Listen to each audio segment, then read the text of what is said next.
लेकिन मैं आज रेफरेंसेस दूंगा सभी जो भी घटनाएं जहाँ पे भी हुई है या जिन्होंने अपनी किताबों में इसका जिक्र किया है, मैं उन किताबों का रेफरेंसेस दूंगा कि वो किताब में कहाँ पे ये बात लिखी गई है।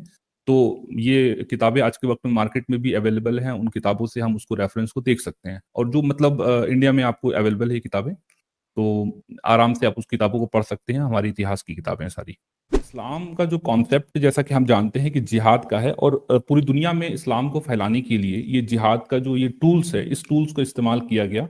और जब ये भारत में आया तो भारत में तो शुरुआत में एक दो शुरुआत हुई थी, लेकिन उसमें सफल नहीं हुए थे। तो मैं आपको सफलता से स्टार्ट करता हूँ कि सबसे पहले मोहम्मद बिन कासिम जो भारत में आया था, और उन्होंने जब ये जिहाद लेके जब वो पहुंचे थे, तो उसकी उम्र बहुत कम थी। 17 साल की उम्र में उन्होंने, मोहम्मद बिन कासिम ने ये काम स्टार्ट किया था। कहा जाता है कि ये अरब से आए थे। ये भारत में इस्लाम पर जो चोट मोहम्मद बिन कासिम ने किया था, ये 712 ईस्वी में किया था। इससे पहले मोहम्मद बिन कासिम और उनकी इस्लामिक सेना जो थी, ये सीरिया, इराक, ईरान और कजाकिस्तान, उज्बेकिस्तान, इन सब जगहों को जीत चुके थे। तो यहाँ से इनका ये शुरुआत हुआ था। मैं आपको रेफरेंसेस भी देता जाऊंगा इसके आगे। तो जब ये आए थे तो उस वक्त पे 1 लाख हिंदुओं की स्त्रियों को इन्होंने कैद किया था। ये सिंध के 60 उपासक और राजाओं का उस वक्त पे पतन पतन हो गया था। उस टाइम पे जब ये जब चल रहा था, तो उस वक्त पे आपस में चूंकि लड़ाइयां बहुत ज्यादा हो रही थी, इसका फायदा मोहम्मद बिन कासिम ने उस वक्त पे लिया था।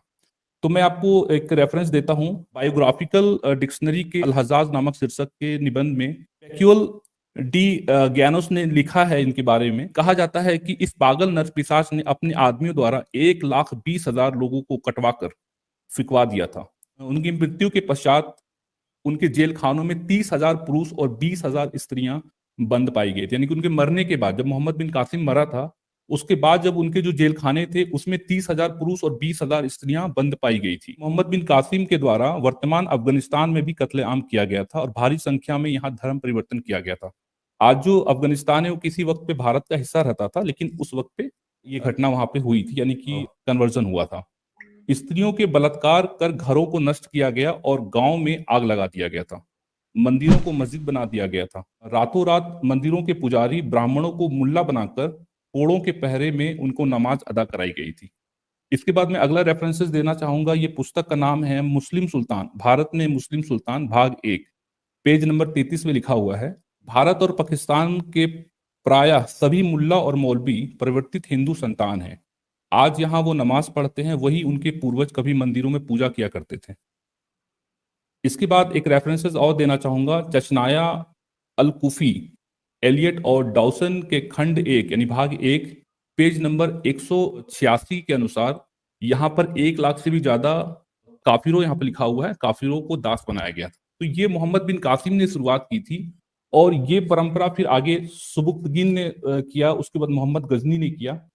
तो मैं सुबुक्तगिन के बारे में थोड़ा सा बता दूं। ये सन 877 से 887 के बीच की ये घटना है।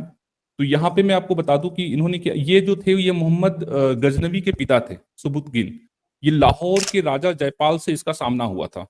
राजा जयपाल को इन्होंने क्या किया था, इसके खिलाफ दिल्ली, अजमेर, कन्नौज और कलिंजर के उस वक्त राजाओं को सहायता से इनको फायदा मिल गया था, और ये यहाँ पे आके हमला इन्होंने किया था। यहाँ पे उल्लेख दिया गया है, मोहम्मद गजनवी के जो मंत्री थे अल उल्बी, वो लिखते हैं कि सुल्तान अमीर लांबन नामक शहर की ओर अग्रसर हुए, यानी कि आगे बढ़े, जो अपने महान शक्ति और भरपूर दौलत के लिए विख्यात था। उसने उसे जीत लिया और निकट के स्थानों पर जहां गैर मुस्लिम अर्थात काफिर लोग बसते थे, उसमें आग लगा दी।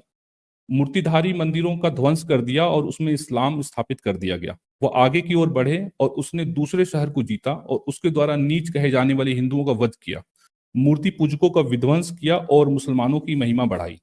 यानी कि ये जो भी काम कर रहे थे, इन्हें ऐसा लग रहा था कि जैसे हम जिहाद कर रहे हैं और इस्लाम का झंडा बुलंद कर रहे हैं, और ये जो काम कर रहे थे, इसमें जो स्त्रियों का नाश कर रहे थे या स्त्रियों का कत्ल कर रहे थे, ये सब कुछ जिहाद में शामिल था। और इन्हें करते हुए बिल्कुल भी ग्लानि नहीं महसूस हो रही थी, बिल्कुल भी पीड़ा नहीं महसूस हो रही थी। इन्हें लग रहा था कि जैसे ये अल्लाह के रास्ते में नेक काम कर रहे हैं।